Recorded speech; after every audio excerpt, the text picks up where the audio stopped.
কবি পূর্ণেন্দু পত্রীর লেখা বুঝলে রাধানাথ। একটা সাইকেল থাকলে বড় ভালো হতো, বুঝলে রাধানাথ। আরো ভালো হতো একটা মোটর বাইক থাকলে।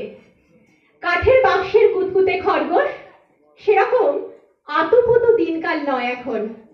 আগে নিজের কাছে নিজের গড়গড়ার নলের মতো লম্বা হয়ে শুয়ে থাকতো মানুষ। এখন ৩৬ রকম বায়নাক্কা, বুঝলে রাধানাথ। মানুষের এখন ৫২ রকম উবুজ্বলন্ত খিদে।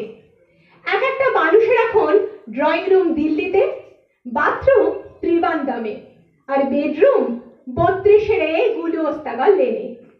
এক একটা মানুষকে এখন একই সঙ্গে সামলাতে হচ্ছে ম্যাথর, ম্যাজিস্ট্রেট এবং মন্ত্রী।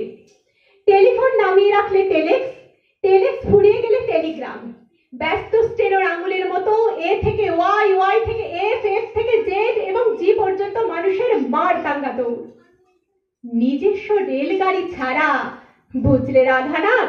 এত সব লাঞ্চ এবং ডিনার, এত সব ক্লাব, কনফারেন্স, সেমিনার, এত সব সিঁড়ি, সুড়ঙ্গ এবং রঙিন চোরাবালির কাছে ঝটঝট পৌঁছানো বড় হ্যাঙ্গামার ব্যাপার। একটা অ্যাম্বাসাডার থাকলে বড় ভালো হতো, বুঝলে রাধানাথ। আরো ভালো হতো ছেলেবেলার শালিকের মতো একটা পোষা হেলিকপ্টার থাকলে। নমস্কার।